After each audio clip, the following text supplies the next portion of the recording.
Senator McGrath, welcome to 7:30.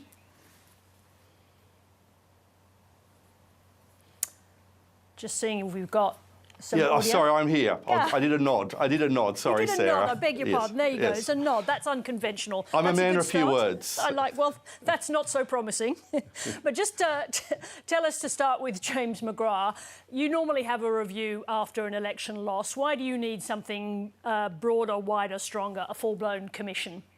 We should do two things. We should have a review into the actual election campaign and the last few years leading up to the election. But I also think the party that I love and which is underpinned by the beliefs and values of liberalism and conservatism needs to have a good hard look at itself. We've had two catastrophic losses at a federal level. At a number of state levels, state divisions, those particular parties are dysfunctional. So we need to make sure that the beliefs and values of the Liberal Party are fit for purpose for the 21st century. Now, you're talking about something fundamental here, but just on the campaign, did you contribute to any of the decisions that led to that loss?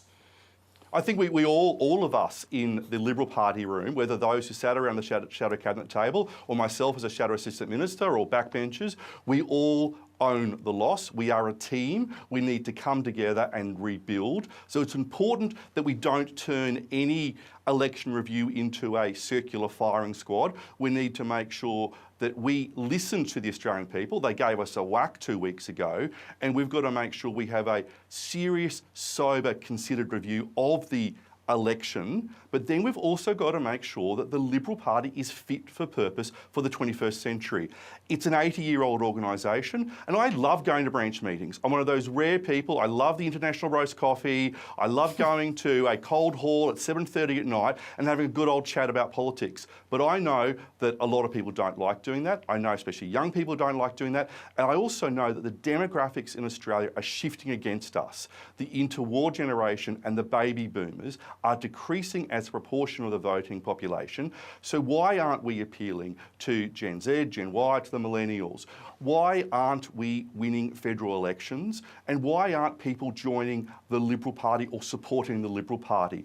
I think it's very healthy for the party to have a serious review. It should be open to members and supporters who should travel the country, because it's very important that in Australia you have a political party that believes in freedom, who believes in free enterprise, who believes in civil and civic institutions, a conservative right-of-centre party. We need a successful party because we need to hold the left-wing government to account. Just stay in Queensland for the moment, because obviously it was a particularly catastrophic result for you in Queensland. Just on the specifics, why did Peter Dutton lose his seat?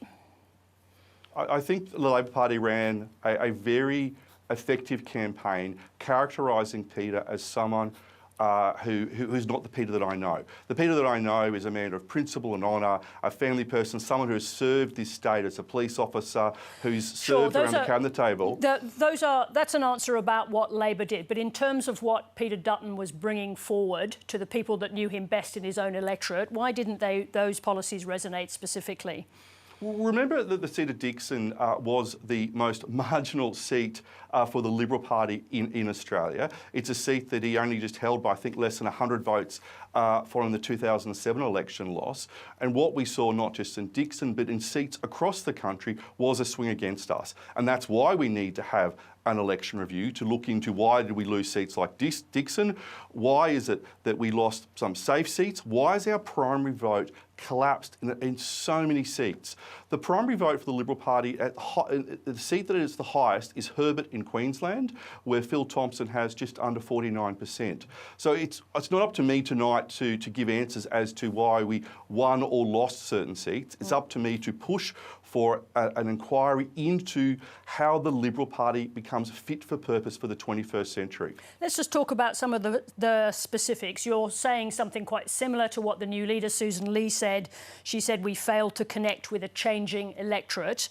Which policies in particular do you think are responsible for this rupture between the Liberal Party and its voters?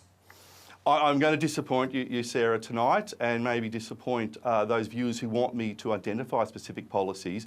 The whole purpose of having a review and having a considered review is making sure that you spend the time, and as an opposition, that's all we've really got at the moment, is a lot of time for us to actually listen to the Australian people as to why they didn't like particular policies or why they did like particular policies. And Susan has said that all of our policies are up for review, and that's not uncommon. It's happened previously when we've lost elections. Can you have a contemporary climate policy in this day and age without a net zero by 2050 target at the centre of that policy?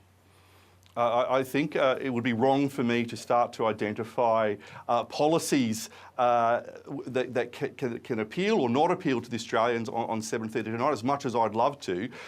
We lost an election 2 weeks ago. We lost it badly. We lost another election 3 years previously. We lost that one badly. We need to spend this time looking at all of our policies and making sure that they are fit for purpose. But it's not about shifting left or shifting right. My view is that our beliefs and our values and the policies that are based on our beliefs and our values are timeless. They're the nation-building policies of Howard and Menzies. And if we do it properly, we can come back and come back stronger, remembering that the Liberal Party actually, in coalition with the National Party, is the most successful party at a federal level. But I guess Menzies and Howard both brought forward actual policies, not just motherhood statements. So just let me ask you this on a principle. Should climate change policy be fundamental to the contemporary Liberal Party or not? Not which version of it, but climate policy. I think all policies are going to be fundamental.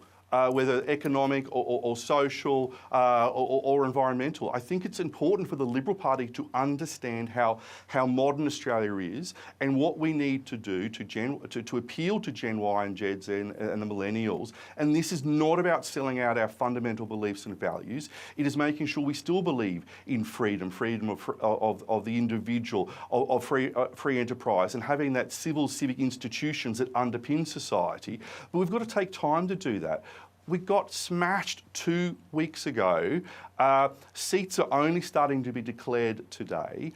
The party needs to take the time to have that serious discussion within itself, but also with the Australian people. Can you have a conversation with those generations you're talking about, younger voters who didn't vote for you, if you're not even prepared to say that climate change policy must be fundamental, is a fundamental Liberal value now? Well, I just said that environmental policy is part of the... And does that include net zero by 2050? Well, everything is up for review. It would be really weird, Sarah, if we went to voters and just said, see all the policies we took the election 2 weeks ago when you didn't vote for us, we're keeping them all because we're not listening to you. I think it's very important for a political party when they lose an election to say, look, all of these policies are up for review because we want to listen to you as to the policies that you like and the policies that you don't like, because we want to make sure that in 3 years' time that the Liberal Party is competitive against the Labor Party, and that means taking time. It doesn't mean doing policy on the run. It means accepting the result of the election and listening to people. Does it help or hinder your electability to be in coalition with the National Party? Well, I'm a senator from Queensland. I'm a Liberal National Party senator from Queensland. I sit with the Liberals down in Canberra. I look at how David Crisafulli won last year. I look at Adrian Schrinner as Lord Mayor of Brisbane, who's a Liberal National Party senator. I think it helps us that we are in coalition with the National Party, and I think it serves Australia best when those two parties are in coalition, and I think Australia isn't served when we are not in coalition. I am going to say thank you, James McGrath, for not using the term big ears, which is one that's been used by a number of your colleagues. So you did better than that. We're going to that's your last go without naming policies, but I appreciate you coming on tonight, James McGrath. Thank you very much indeed. Happy to come anytime. Thank you. Thank you very much.